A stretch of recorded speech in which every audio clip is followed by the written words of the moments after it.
Recording 70. Practice listening, Test 2. Section 1. Joining up. You will hear a man making an application and being shown around a local facility. Read the example.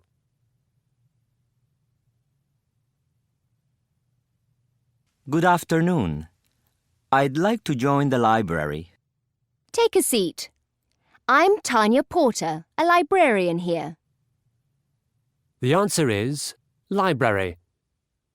On this occasion only, the first part of the conversation is played twice. Before you listen again, you have 30 seconds to read questions 1 to 4.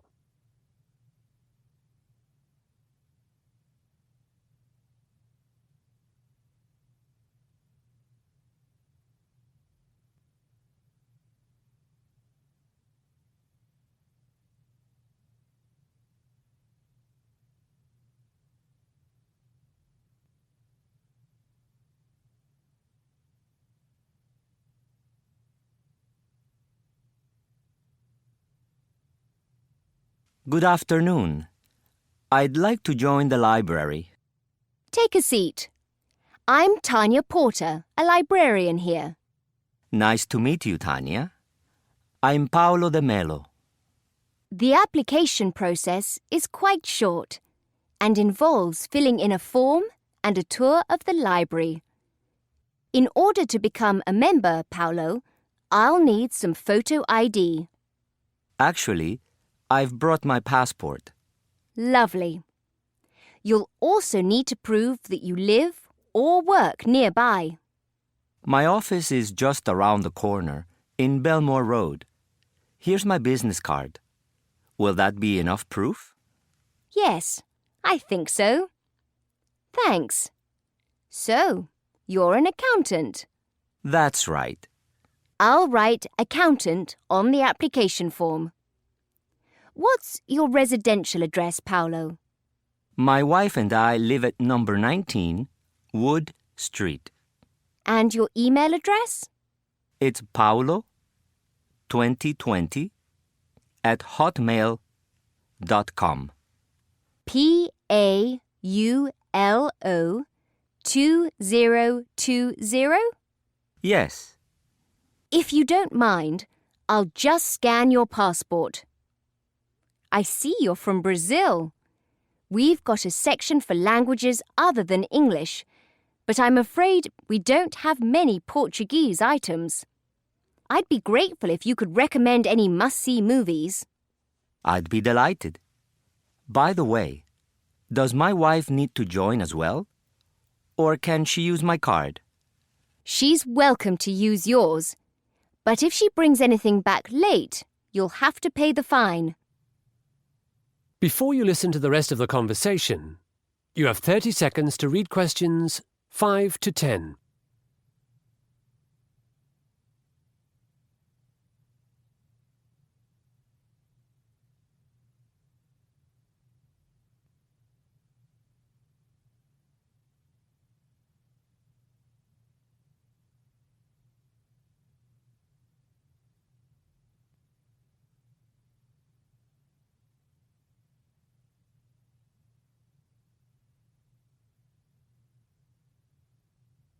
Let's go outside now, Paolo, to see the returns chute.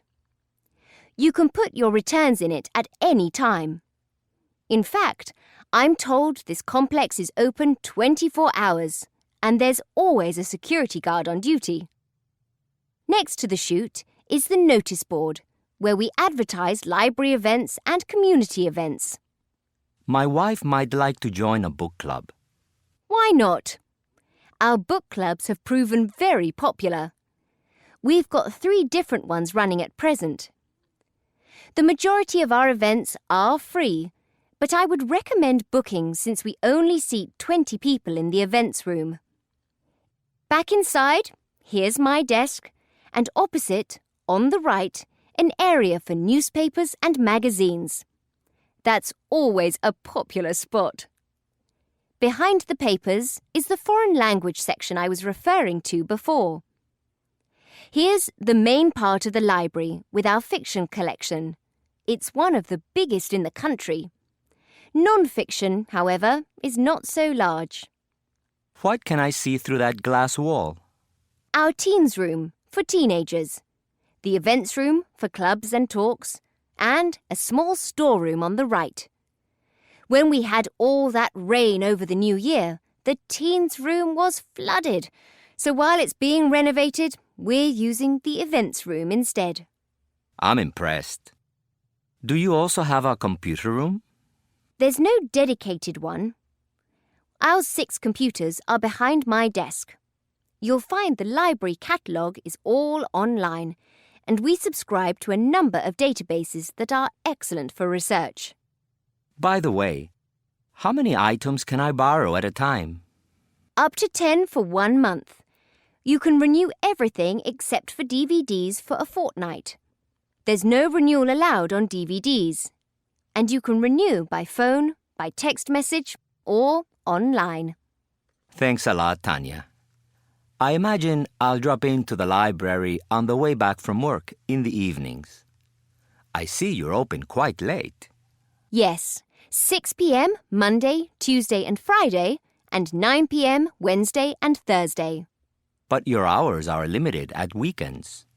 I'm afraid that's true. Just Saturday mornings. We're still seeking permission from the council to open on Sundays, and we'll probably get that before the end of the year. Any more questions, Paolo? Section 2. Sydney Harbour Bridge Climb. You will hear a man preparing people to climb the Sydney Harbour Bridge. Before you listen, you have 30 seconds to read questions 11 to 14.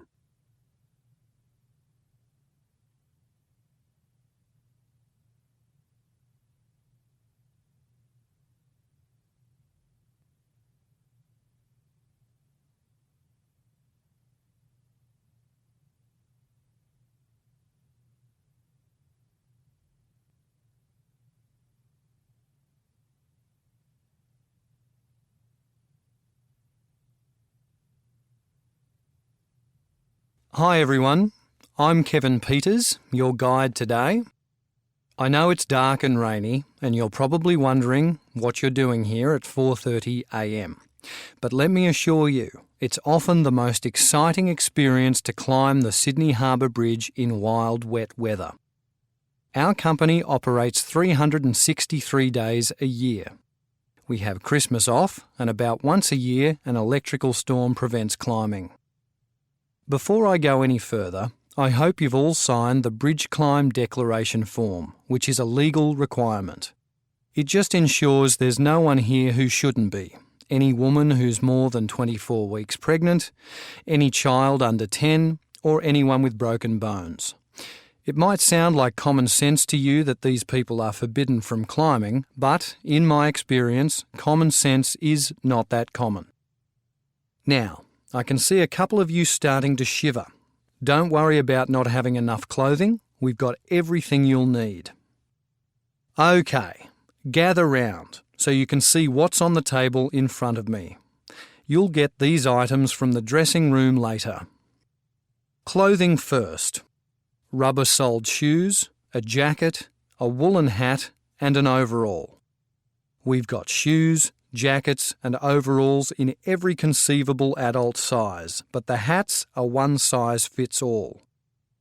You put the overall on over everything else, partly to keep warm and dry, and partly to make us feel we're a group. You'll notice the overall's grey. This way, when we climb the bridge, also painted grey, we won't distract the drivers below. The traffic's crazy enough down there, and it'll be peak hour when we reach the top of the arch. Yes, today we're going right to the top, folks, 134 metres above sea level. By the way, if there's anyone who suffers from a fear of heights, you'll be leading the group. Research has shown this is the best way to overcome your phobia. Anyhow, we'll all be attached to a static line, so falling isn't a concern. Before you listen to the rest of the talk, you have 30 seconds to read questions 15 to 20.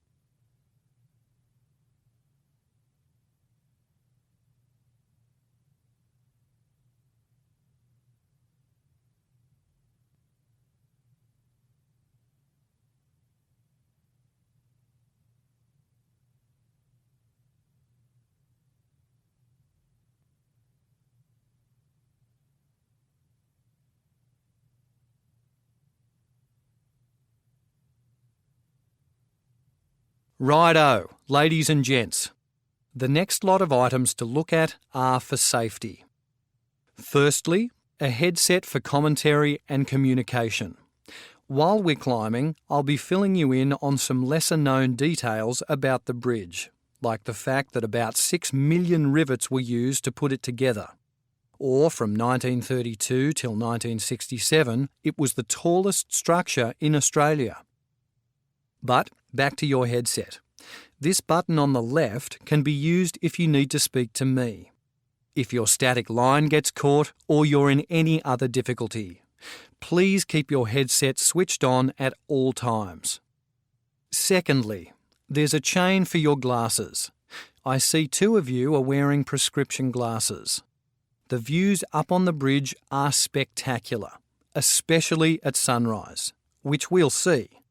But if you want to enjoy them, keep your glasses attached with the chain. Also, our company will lose its licence if anyone drops anything into the traffic. Next, a light, which attaches to the headset. Check yours is working, won't you? Because the batteries do run out. The first 20 minutes of our climb are in the dark, and we've got 200 metal stairs to go up, so you might need the light. There are also some narrow mesh catwalks to crawl along and some girders to squeeze past. The last safety item, and by far the most important, is the slider. As I said before, we're all clipped to a static line while we climb. That line is permanently attached to the bridge, and this slider connects us to it. It's a comforting thought that we're all attached, but some of you might be thinking, doesn't that mean I won't go so far or see so much? Our climb lasts more than 3 hours, and this bridge is the 4th longest steel arch bridge in the world at 1.15 kilometres. 2 US bridges and 1 in Shanghai do outdo it for length, but not for height. After sunrise, we can see the whole of Sydney Harbour and up to 80 kilometres north, south and west. One last warning. Please leave your personal items in the dressing room. You can't take your wallet or camera or even a bar of chocolate. I'll take a photo of the group at the top of the arch and send it to your email address. As I think I've already mentioned, our licence is granted on condition our customers abide by all our regulations. You're forbidden from carrying things for 2 reasons. 1, you might drop them and cause an accident in the traffic below, and 2, you need both hands free to balance or to hold on to the static line. We're going up high, remember? 134 metres above sea level.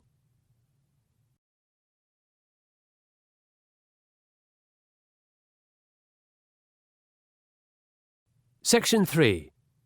Water for Peace presentation.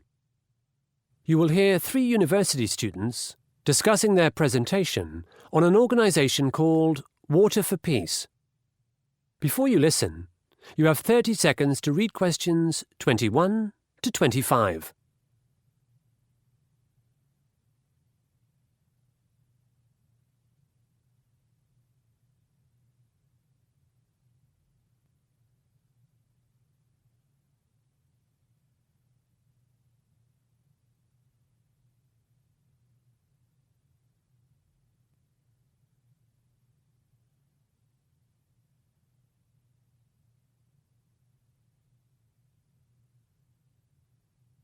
So how are we going to do this?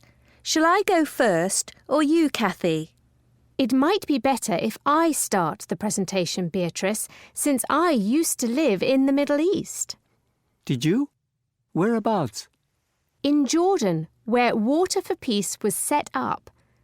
I've got quite a few photos we could use. What are they of?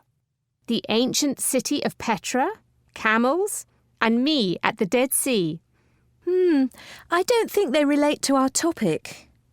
I do have some from a village where women still draw their water from a well. In the countryside, this is a common phenomenon. In fact, our concept of a constant supply of clean piped water is unheard of in many parts of Jordan or Palestine. If people don't get water from a well, they might have it trucked in by large tanker, which is expensive as well as inconvenient. And I've got photos off the WFP website of the director, Mr. Kusa, and a map of the region. The map shows all the towns and villages involved in this water-saving project. That sounds better. Antonio, did you find any pictures of people from Jordan, Israel and Palestine attending WFP workshops together? Unfortunately, no. In my opinion, that's what this project's about. Improving cross-border relations. I mean, where the population is so dense and where there's been such a long history of conflict, it's terrific that people are now coming together to learn from each other about ways to save water, as well as ways to distribute it more equitably. I agree. I find WFP very inspiring. What's the focus of our presentation? To describe the research we've done? I think it's to analyze our research or reach a conclusion. That's how I feel as well. I mean, we can summarize all the information we've collected, but we need to synthesize it. At master's level, we're expected to be analytical. Before you listen to the rest of the conversation, you have 30 seconds to read questions 26 to 30.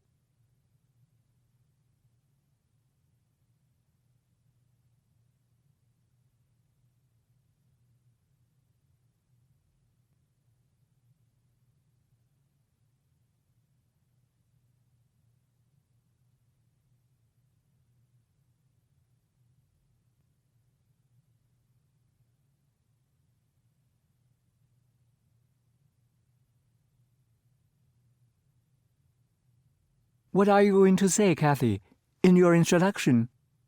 I'll show my photos of Petra while I talk about the history of the region.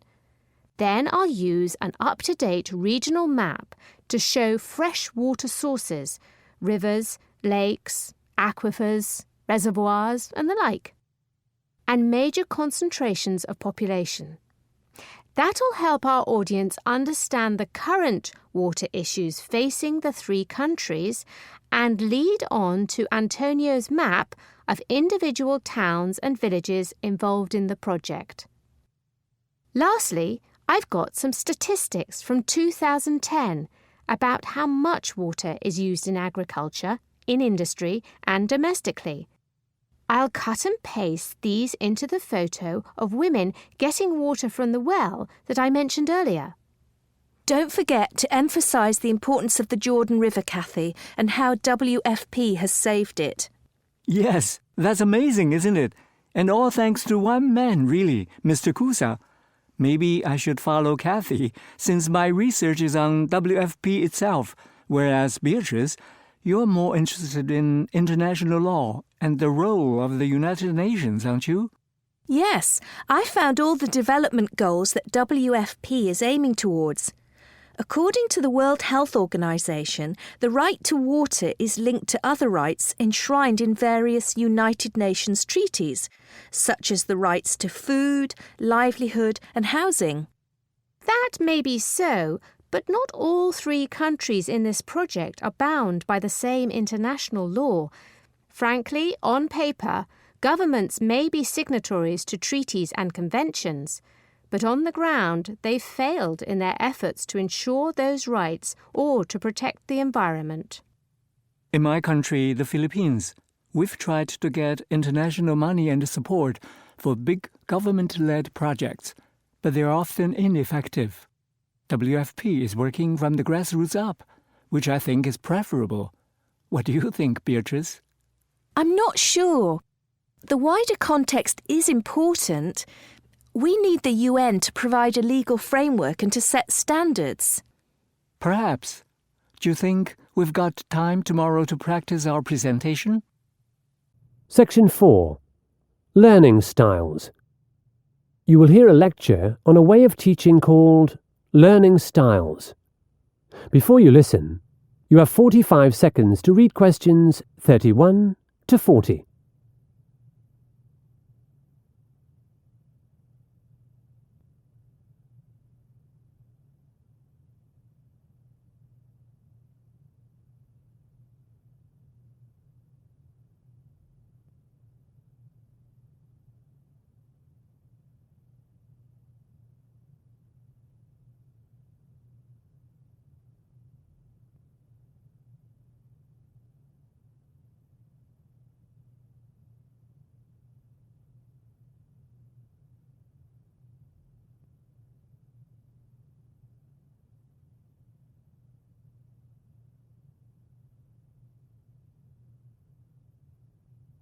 Good afternoon. Today we're going to ask the question, what helps students learn? We've all been students from an early age, and we all remember teachers and schools we loved. Considerable research has been done into factors that contribute to learning, and there's certainly a connection between how we feel about our teachers and how well we do in education. A teacher's own knowledge and passion for a subject is instantly communicated to his or her students, and this translates into successful learning outcomes. The teacher's personal qualities of warmth, humour, fairness, and dedication are also significant. Some educators believe the rapport between the teacher and the student is the single most important factor in learning. Research has also shown that the classroom environment affects performance. Children in classes with a small number of students and those in clean, warm, spacious and pleasantly decorated classrooms score consistently higher on aptitude tests. But in the 1970s, another idea swept through education like wildfire. Millions of teachers, including me, were trained in this method. Basically, it maintained that students learn best when they use one particular learning style. The first famous learning style theory was proposed by Kolb. He divided learners into 4 personality types. 2 of these tended towards abstract conceptualization, while the other 2 favoured concrete experience. He claimed if teachers devised activities related to personality type, learners would be more likely to retain information. Later, Fleming developed a similar theory, which was the one taken up by education ministries around the world. His model is known as the VARK model, or the Visual, Auditory, Reading, Writing and Kinesthetic Learning Styles model. Fleming said visual learners benefit from material being presented in diagrammatic form or in photographs. Boys are often considered more visual learners than girls. Auditory learners prefer to pick up new concepts from listening either to their teacher or another source. Class discussions or debates often suit them. Reading-writing learners do fine with the traditional methods which rely heavily on these skills. Kinesthetic or tactile learners learn faster through experience. For example, if they build models, conduct experiments, act out plays, or go on excursions.